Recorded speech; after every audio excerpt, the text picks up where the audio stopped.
Les années passèrent et le lien entre David, Ethan et leur improbable tuteur scout ne fit que se renforcer. Alors que David approchait de son 7e anniversaire, la réserve était devenue plus que sa maison, c'était son terrain de jeu, sa salle de classe et son sanctuaire. Le petit garçon qui avait été abandonné sur une route poussiéreuse était devenu un enfant curieux et aventureux, doté d'une capacité étrange à comprendre les créatures sauvages qui partageaient son monde extraordinaire. Ethan regarda avec fierté et étonnement son fils adoptif développer un lien presque mystique avec la faune de la réserve, en particulier avec Scout. Le lion massif, qui montrait maintenant des signes subtils de vieillissement dans sa crinière grisonnante, restait une présence constante dans leur vie. Il apparaissait souvent de nulle part chaque fois que David s'aventurait près des limites de leur zone de sécurité désignée, comme s'il continuait son rôle autoproclamé de protecteur du garçon. Un matin particulièrement mémorable, alors que l'aube peignait le ciel africain de nuances éclatantes d'orange et de violet, David a convaincu son père de l'emmener faire un safari matinal. Le garçon avait fait des rêves très vivants à propos de Scout, et quelque chose dans son jeune cœur lui disait que ce jour serait spécial. Ethan, ayant appris à faire confiance aux intuitions inhabituelles de son fils sur la faune de la réserve, accepta. Alors que leur jeep roulait sur les pistes de terre familières, David désigna soudain un acacia au loin. Là, à peine visible dans la lumière du petit matin, se trouvait Scout. Mais quelque chose était différent. Le puissant lion n'était pas seul, à côté de lui se tenait une jeune lionne, et à leurs pieds jouaient 3 petits lionceaux. « Papa, regarde » chuchota David, les yeux écarquillés d'émerveillement. « Scout a maintenant une famille, tout comme nous. » Ethan coupa le moteur, attrapant ses jumelles pour mieux observer cette scène remarquable. Scout avait en effet pris un compagnon, ce que les Rangers avaient soupçonné mais n'avaient pas pu confirmer jusqu'à présent. La lionne était jeune et forte, son pelage brillait au soleil du matin, et le cou BS semblait avoir environ 2 mois. Alors qu'il regardait, les oreilles de Scout se dressèrent et sa tête se tourna vers leur véhicule. Même à cette distance, il n'y avait aucun doute sur la reconnaissance dans ses yeux dorés. À la stupéfaction d'Ethan, le grand lion se leva et commença à marcher vers eux, s'arrêtant de temps en temps pour regarder sa famille, comme pour les assurer que tout allait bien. « Il veut nous les montrer » dit David avec la simple certitude d'un enfant à qui on n'avait jamais appris à douter du lien entre les humains et les animaux. Il est fier. Ethan savait qu'ils devaient garder leur distance, après tout, il s'agissait d'un lion sauvage avec une nouvelle famille à protéger. Mais quelque chose dans l'approche délibérée de Scout lui disait que c'était différent. Le lion s'arrêta à environ 50 mètres de leur véhicule, s'assit et émit un doux grondement qui n'était ni un rugissement ni un grognement. À la surprise d'Ethan, sa compagne et ses petits commencèrent à s'approcher prudemment. Alors que le soleil montait plus haut dans le ciel, ils ont été témoins de quelque chose que peu d'humains auraient pu voir, une famille de lions choisissant de partager un moment de leur vie avec eux. Les lionceaux, enhardis par le comportement calme de leurs parents, jouaient et s'agitaient dans l'herbe tandis que Scout et sa compagne étaient allongés à proximité, leurs yeux ne quittant jamais David et Ethan. « Ils sont comme des frères et sœurs que je n'ai jamais eus », songea David, sa petite main pressée contre la vitre de la Jeep. « Penses-tu que Scout se souvenait aussi d'avoir été seul ? C'est pour ça qu'il voulait avoir ses propres lionceaux. » Ethan sentit sa gorge se serrer d'émotion. « Peut-être, mon fils. Les animaux hantent profondément les choses, tout comme nous. Scout a perdu sa famille quand il était très jeune, tout comme toi. Mais regarde-le maintenant, il a créé quelque chose de beau et de nouveau. » Le moment fut interrompu par le crépitement de la radio d'Ethan. Un autre garde forestier signalait une activité suspecte le long de la limite ouest de la réserve, de possibles braconniers. Les oreilles de Scout se tournèrent immédiatement vers le son et, en quelques instants, il ramena sa famille vers la sécurité de la forêt d'acacia. Alors qu'il retournait au poste de garde, David resta inhabituellement silencieux, perdu dans ses pensées. Finalement, il parla, « Papa, quand je serai grand, je veux les protéger comme toi. Je veux m'assurer qu'aucun ourson n'ait à perdre sa mère comme Scout l'a fait. Comme moi. » Ethan tendit la main pour serrer l'épaule de son fils, se souvenant du bambin effrayé qu'il avait trouvé sur la route 4 ans plus tôt. « Tu les protèges déjà, David. Ton cœur est si grand, et tu les comprends d'une manière que la plupart des gens ne comprendront jamais. C'est un cadeau très spécial. » Ce soir-là, alors qu'ils étaient assis sur le porche de leur chalet à regarder le coucher du soleil, ils entendirent le rugissement caractéristique de Scout rouler à travers la savane. C'était son appel de patrouille nocturne, un son qui était devenu aussi familier et réconfortant qu'une berceuse pour David. Mais ce soir-là, il était rejoint par les appels plus aigus de ses oursons, s'entraînant à leurs propres petits rugissements. David sourit, s'appuyant contre le côté de son père. Notre famille ne cesse de s'agrandir, dit-il d'une voix endormie. Ethan regarda son fils, ce garçon miraculeux qui lui avait tant appris sur l'amour, le courage et les liens profonds qui pouvaient se former entre tous les êtres vivants. C'est vrai, mon fils. C'est vrai. Alors que la nuit tombait sur la réserve, apportant avec elle le cœur des créatures nocturnes, Ethan réfléchit au chemin extraordinaire qui les avait conduits ici. Il pensa à la mère désespérée qui avait abandonné son enfant, espérant qu'il trouverait la sécurité. Si seulement elle pouvait le voir maintenant, s'épanouissant dans ce paradis sauvage, protégé par l'ange gardien le plus improbable, un lion qui avait connu autrefois la même perte et la même peur que son fils. Les étoiles apparurent une à une, filant leurs histoires anciennes dans le ciel africain. Quelque part là-bas, Scout veillait sur sa fierté grandissante, tandis que dans leur chalet douillet, Ethan tenait son fils endormi près de lui, reconnaissant des manières mystérieuses par lesquelles la nature les avait tous réunis. Demain apporterait de nouvelles aventures, de nouveaux défis et de nouvelles opportunités pour protéger les magnifiques créatures qui y partageaient leur monde. Mais pour l'instant, en cet instant parfait, tout allait bien dans l'univers de leur extraordinaire famille. Les étoiles continuaient leur danse céleste alors qu'un nouveau jour se levait sur la réserve, apportant avec lui des défis inattendus qui allaient mettre à l'épreuve les liens uniques entre David, Ethan et leur famille élargie de protecteurs sauvages. L'air du matin portait une tension inhabituelle, le genre de tension que les animaux ressentent bien avant que les humains n'aient vent du danger. David, maintenant plus à l'écoute que jamais des rythmes de la réserve, le remarqua en premier. Les oiseaux s'étaient tus, et même les singes habituellement bavards dans les arbres autour de leur chalet maintenaient un silence étrange. Au petit déjeuner, il tira la manche d'Ethan avec une inquiétude urgente dans les yeux. « Il y a quelque chose qui ne va pas, papa. Les animaux ont peur. » Ethan avait appris à faire confiance à l'instinct de son fils, aiguisé par des années de vie parmi la faune. Avant qu'il ne puisse répondre, sa radio crépita avec des nouvelles alarmantes. Un groupe important de braconniers lourds, lourdement armés avait été repéré entrant dans la réserve à la faveur de l'obscurité. Il ne s'agissait pas d'une chasse opportuniste habituelle, mais d'une opération organisée. Alors qu'Ethan coordonnait ses efforts avec les autres gardes et les autorités locales, David se glissa vers le porche arrière, le cœur battant. Il savait que la fierté de Scout reposait souvent près du point d'eau aux premières heures du matin, directement sur le chemin probable des braconniers. Le souvenir de l'histoire tragique de Scout, la perte de sa mère aux mains des braconniers, pesait lourdement sur l'esprit du garçon. Sans réfléchir à deux fois, David saisit son sifflet d'urgence et la radio de rechange de son père. Il connaissait chaque sentier et chaque chemin caché de cette section de la réserve, des connaissances acquises lors d'innombrables excursions à l'aube avec Ethan. S'il pouvait avertir la fierté de Scout, il pourrait peut-être empêcher l'histoire de se répéter. Le garçon se déplaçait silencieusement dans la brousse, utilisant toutes les compétences de pistage que son père lui avait enseignées. La brume matinale s'accrochait toujours au sol, offrant une couverture supplémentaire. Alors qu'il s'approchait de l'eau dans le trou, il entendit des voix rauques, inconnues, qui parlaient à voix basse. Son cœur faillit s'arrêter lorsqu'il reconnut le bruit des fusils qu'on chargeait. Mais un autre son coupa dans l'air matinal, l'appel d'avertissement distinctif de la compagne de Scout. La troupe était toujours là, inconsciemment vulnérable. David s'accroupit plus bas dans l'herbe haute, les larmes menaçant de couler de ses yeux. Il ne pouvait pas laisser Scout perdre sa famille comme il avait perdu sa mère. Il ne pouvait pas laisser ses petits devenir orphelins. Les mains tremblantes, il porta la radio à ses lèvres et appuya sur le bouton de transmission. « Papa, murmura-t-il, ils sont au point d'eau. La troupe de Scout est ici. S'il te plaît, dépêche-toi. » La réponse fut immédiate et pleine de panique. « David, où es-tu? Sors de là maintenant. » Mais avant que David ne puisse répondre, une forme massive émergea de l'herbe à côté de lui. Scout, sa crinière rétro-éclairée par le soleil levant, se tenait de manière protectrice au-dessus du garçon. Les muscles du lion étaient tendus, ses yeux fixés sur quelque chose au loin. Puis, sans prévenir, Scout émit le rugissement le plus puissant que David ait jamais entendu. Le son résonna dans la réserve comme un coup de tonnerre, envoyant les oiseaux se disperser dans le ciel. D'autres rugissements lui répondirent, pas seulement de la part du compagnon de Scout, mais d'autres lions de la région. Les voix des braconniers passèrent du chuchotement à la panique lorsqu'ils réalisèrent qu'ils étaient encerclés par les prédateurs les plus redoutables d'Afrique.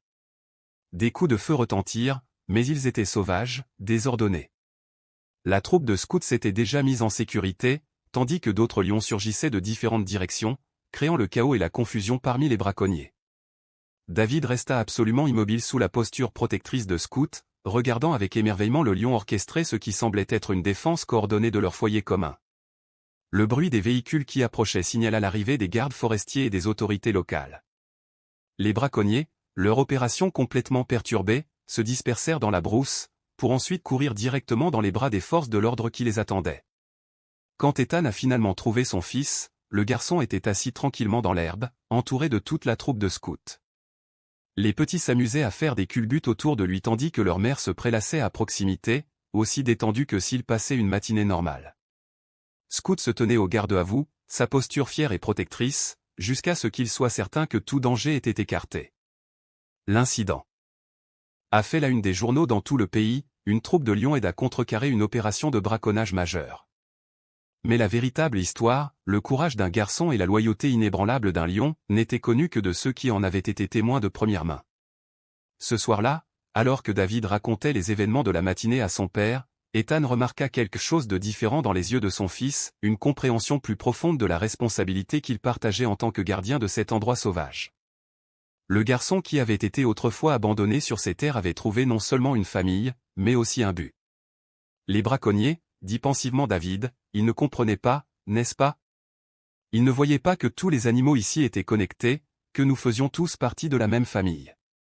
Ethan serra son fils contre lui. Non, ils ne voyaient pas. Mais toi, tu le faisais, et c'est ce qui te rend spécial. Toi et Scout, vous avez tous deux transformé ce qui aurait pu être une tragédie en quelque chose de beau. Vous avez tous deux choisi de protéger plutôt que de craindre, d'aimer plutôt que de haïr. Comme en réponse, le rugissement du soir de Scout résonna dans la savane, suivi du cœur de sa fierté.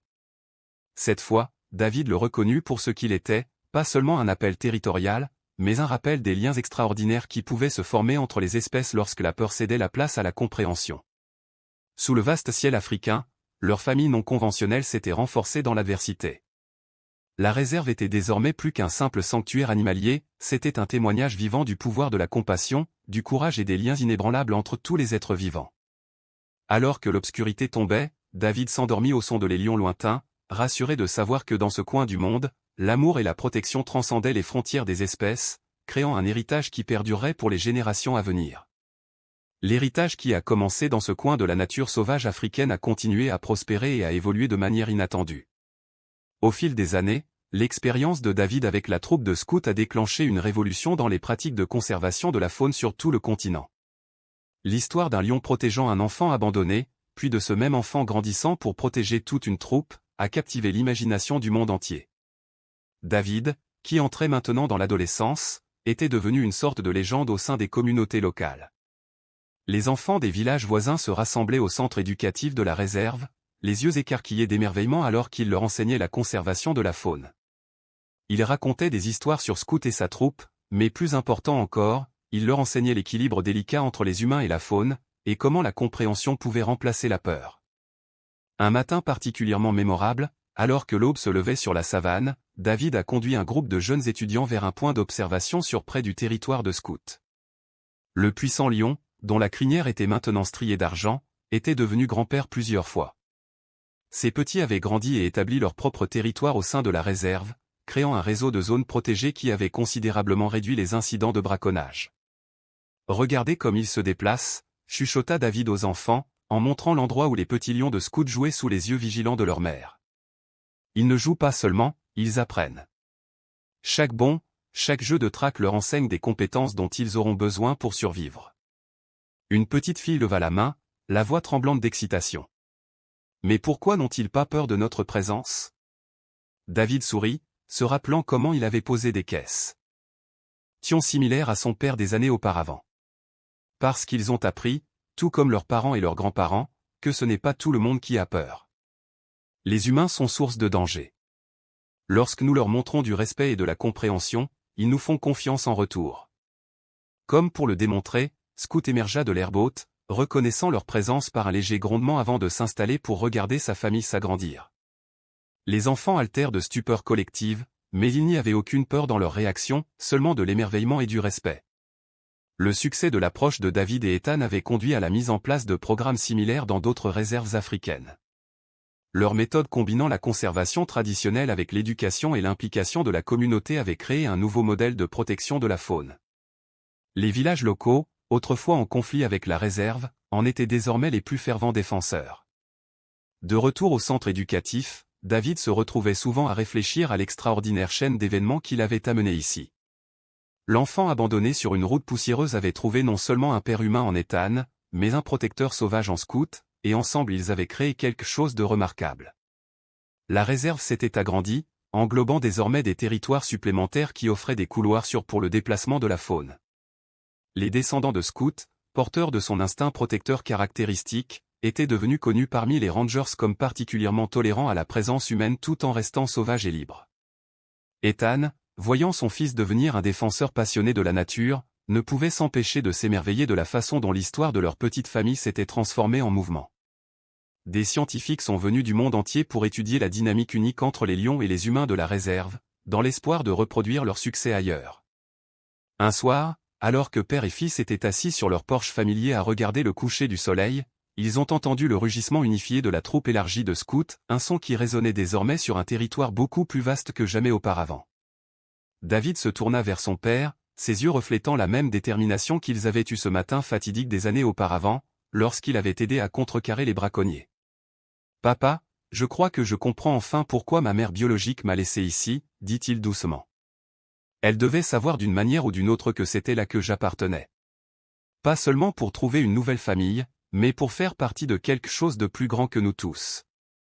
Ethan hocha la tête, se rappelant les images de sécurité qu'il avait regardées il y a tant d'années, la mère désespérée qui avait embrassé son enfant pour lui dire au revoir. Elle vous a donné une chance de vivre, et ce faisant, elle a donné une chance à tant d'autres aussi. Chaque lionceau qui grandit en sécurité dans cette réserve, chaque enfant qui apprend à aimer ses animaux au lieu de les craindre, cela fait aussi partie de son héritage. Alors que la nuit tombait sur la réserve, apportant avec elle le cœur de la vie nocturne, un nouveau chapitre s'ouvrait déjà. Les derniers petits lions de scouts devenaient forts, la prochaine génération de leaders communautaires de la conservation était en formation et les frontières entre la peur humaine et la nature sauvage continuaient de se dissoudre. Leur histoire était devenue un témoignage du pouvoir transformateur de l'amour, du courage et de la compréhension, preuve que parfois les changements les plus profonds commencent par un seul acte de compassion. Dans cet espace sacré où un lion avait autrefois protégé un enfant abandonné, un nouveau type de monde prenait forme, un monde où les frontières entre la famille et l'espèce s'estompaient, et où la danse ancienne entre les humains et la faune trouvait un nouveau rythme de coexistence et de protection mutuelle. Dans cet espace sacré où les humains et la faune avaient trouvé un nouveau rythme de coexistence, une transformation sans précédent se produisait. Alors que la lune africaine se levait au-dessus de la réserve, projetant une lumière argentée sur les territoires en expansion, David se retrouva au seuil d'une mission encore plus grande. L'héritage de Scout et sa fierté avaient déclenché une révolution qui était sur le point de changer à jamais le visage de la conservation. Les organisations internationales de conservation avaient remarqué l'approche unique de la réserve, et David, aujourd'hui à la fin de son adolescence, avait été invité à partager leur méthodologie lors d'un sommet mondial sur la faune sauvage à Nairobi. David se rendit la veille de son départ au lieu de repos préféré de Scout, où le lion vieillissant passait la plupart de ses soirées à veiller sur sa famille toujours plus nombreuse. La présence de Scout était devenue presque mythique au sein des communautés locales. Sa silhouette à la crinière argentée était devenue un symbole d'espoir et de protection, non seulement pour la faune sauvage, mais pour tout l'écosystème qui soutenait à la fois les animaux et les humains. Alors que David s'approchait, le grand lion le salua avec le même doux grondement qui l'avait réconforté tout au long de son enfance. « Je ne serais pas ici sans toi, vieil ami », murmura David en s'installant près de Scout. Les lionceaux et les petits lions jouaient à proximité, leurs activités illuminées par la brillante lune africaine. « Demain, je raconterai ton histoire à des gens du monde entier. Peut-être comprendront-ils ce que nous avons appris ici, que la peur est un choix et que la protection va dans les deux sens. » Le sommet de Nairobi ne serait que le début.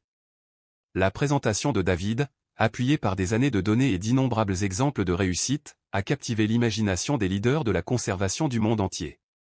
Le modèle qu'ils avaient développé, un modèle qui combinait la protection traditionnelle de la faune avec l'implication de la communauté et la compréhension interespèce, a été révolutionnaire dans sa simplicité et son efficacité.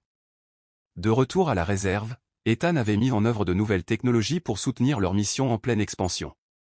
les systèmes de surveillance par drone fonctionnaient désormais en harmonie avec l'instinct naturel de protection des lions, créant ainsi un réseau sans précédent de sécurité de la faune. Les membres de la communauté locale, autrefois sceptiques à l'égard des efforts de conservation, étaient devenus des parties intégrantes de ce réseau, leurs connaissances traditionnelles renforçant l'efficacité des techniques de conservation modernes. La fierté de scouts était devenue l'une des plus grandes et des plus stables d'Afrique. Ce qui les rendait vraiment uniques était leur comportement inhabituel tout en restant complètement sauvages. Ils faisaient preuve d'une tolérance extraordinaire à la présence humaine. Les scientifiques qui étudiaient ce phénomène ont découvert que ce trait comportemental se transmettait de génération en génération, créant ce qu'ils ont appelé l'effet « fierté du gardien ». À mesure que l'influence de David grandissait, d'autres réserves ont commencé à adopter ces méthodes. Les résultats ont été remarquables, les incidents de braconnage ont considérablement diminué dans les zones où les communautés locales étaient activement impliquées dans les efforts de conservation. L'histoire du garçon abandonné et de son lion protecteur s'est transformée en un mouvement qui a remodelé la relation entre les humains et la faune à travers le continent. Un soir, alors que David revenait d'un autre programme de sensibilisation communautaire réussi, il a trouvé Scout qui l'attend. Et près du centre éducatif. Le lion vieillissait, mais ses yeux contenaient toujours la même intelligence féroce qui avait sauvé un enfant en pleurs il y a tant d'années. Derrière lui, sa dernière génération de lionceaux s'amusait et s'amusait, leur avenir étant désormais plus assuré que jamais. Un groupe d'enfants locaux s'était rassemblé à une distance sûre, les yeux écarquillés d'émerveillement alors qu'ils observaient l'interaction entre David et Scout. Un petit garçon leva la main avec hésitation. « Aurons-nous un jour ce que vous avez avec Scout ?» demanda-t-il. David sourit, reconnaissant dans la question de l'enfant le même désir de connexion qui avait défini son propre parcours. « Ce que Scout nous a appris, répondit-il, c'est que chaque animal a la capacité de faire confiance et que chaque humain a la capacité de protéger. Il ne s'agit pas d'apprivoiser la nature, mais d'apprendre à en faire partie. » Alors que le soleil se couchait sur la réserve, peignant le ciel de nuances éclatantes d'orange et de violet, le rugissement des lions résonnait dans le paysage. Mais désormais, ces rugissements n'étaient pas accueillis avec peur dans les villages environnants, mais plutôt accueillis comme les voix des protecteurs, de la famille, de l'espoir d'un avenir où les humains et la faune pourraient s'épanouir ensemble. L'héritage qui avait commencé par un simple acte de protection à un lion gardant un enfant abandonné a disparu. Le mouvement de Scout et David a redéfini la conservation de la nature en Afrique. Dans le cœur de ceux qui en ont été témoins, l'histoire de Scout et David était devenue plus qu'une simple histoire d'amitié improbable, elle était devenue le modèle d'un nouveau type de coexistence, où les frontières entre les espèces se sont dissoutes face à la compréhension et à la protection mutuelle. Les frontières entre les espèces ont continué à se dissoudre de manière remarquable, tandis que le succès de la réserve de Scout et David a commencé à inspirer des changements bien au-delà des frontières de l'Afrique. Leur approche révolutionnaire de la conservation a attiré l'attention des réserves fauniques en Inde, où les populations de tigres luttaient contre l'empiètement humain et le braconnage. Une délégation de défenseurs de la nature indiens était arrivée dans la réserve pour constater de visu la relation extraordinaire qui s'y était développée entre les humains et la faune sauvage. David, qui avait maintenant une vingtaine d'années, se retrouvait de plus en plus à voyager entre les continents, partageant la sagesse acquise au cours de son éducation unique. Mais son cœur est toujours resté avec Scout et la fierté grandissante qui était devenue synonyme d'espoir pour la conservation de la nature en Afrique. Le lion vieillissant, bien que moins actif qu'à son apogée, a conservé son rôle de centre spirituel de leur mouvement. Un soir particulièrement mémorable, alors que David conduisait la délégation indienne pour observer la fierté de Scout, quelque chose d'inédit s'est produit. Une jeune tigresse qui avait été sauvée et réhabilitée en Inde avait récemment été relâchée dans une réserve communautaire similaire. Les défenseurs de l'environnement ont partagé des images vidéo de la tigresse affichant des comportements protecteurs remarquablement similaires à ceux de Scout envers les villages locaux, comme l'avait montré il y a des années. C'est comme si les animaux pouvaient sentir quand nous essayons d'aider, a remarqué l'un des défenseurs de l'environnement indien, en regardant les petits lions de Scout jouer près d'un groupe d'enfants locaux participant à un programme d'éducation sur la faune sauvage. Ils choisissent de devenir partenaires de leur propre protection. L'épreuve il devenait impossible de l'ignorer. À travers différentes espèces et continents, lorsqu'on leur donnait la possibilité de coexister pacifiquement avec des humains qui les approchaient avec respect et compréhension. De nombreux grands prédateurs faisaient preuve d'un niveau de tolérance sans précédent et même d'instinct protecteur. Les scientifiques documentaient des phénomènes similaires avec les loups en Europe et les jaguars en Amérique du Sud. De retour à la réserve, Ethan avait créé un centre de formation international où les défenseurs de l'environnement du monde entier pouvaient apprendre leur approche intégrée. Le programme était unique, combinant la gestion traditionnelle de la faune avec l'intelligence émotionnelle et la compréhension interespèce que David avait apprise de ses expériences d'enfance extraordinaires. L'influence de Scout continuait à se propager vers l'extérieur de manière inattendue. Ses descendants, désormais répartis dans plusieurs réserves en Afrique, ont tous montré la même capacité remarquable à coexister pacifiquement avec des activités humaines respectueuses. Les chercheurs qui étudiaient ce phénomène avaient commencé à comprendre que ce dont ils étaient témoins n'était pas seulement un comportement appris, c'était une adaptation évolutive à un nouveau type de relation entre les humains et la faune. Un matin, alors que l'aube peignait le ciel de nuances roses et dorées, David reçut une nouvelle qui allait une fois de plus transformer leur vision de la conservation de la faune sauvage. Une troupe de lions d'un pays voisin, descendante de l'une des filles de scouts qui avait été déplacée il y a des années, avait été observée en train de protéger un petit village contre des bandits armés. Les lions s'étaient positionnés entre la menace et le village, leur seule présence ayant dissuadé l'attaque. « C'est exactement ce que Scout a fait pour moi », a expliqué David à un groupe de chercheurs stupéfaits.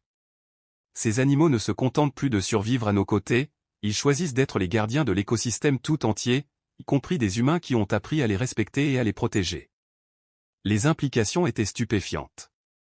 Ce qui avait commencé comme la vie d'un seul lion, la réponse compatissante à un enfant abandonné, avait évolué vers un nouveau paradigme de conservation, où les prédateurs et les humains formaient des sociétés de protection mutuelle. L'ancien modèle de conservation, basé sur la séparation et le contrôle, cédait la place à quelque chose de bien plus puissant, un partenariat qui transcendait les frontières des espèces. Alors que David partageait ses développements avec Ethan sur leur porche familier, Scout remonta lentement le chemin vers eux, suivi de sa dernière génération de lionceaux. La crinière du grand lion était maintenant presque entièrement argentée, mais ses yeux contenaient toujours la même sagesse et la même force qui avaient changé tant de vies. « Regarde ça », dit doucement Ethan, en montrant l'endroit où les lionceaux de Scout étaient approchés par un groupe d'enfants du coin sous le regard attentif de leurs parents. Les lionceaux, au lieu de reculer, acceptèrent calmement la présence des jeunes humains, s'asseyant même pour observer leurs mouvements avec des expressions curieuses. « Ils s'apprennent les uns les autres », réalisa David. Les lionceaux apprennent qu'on peut faire confiance aux humains et les enfants apprennent qu'on peut respecter les animaux sauvages sans les craindre.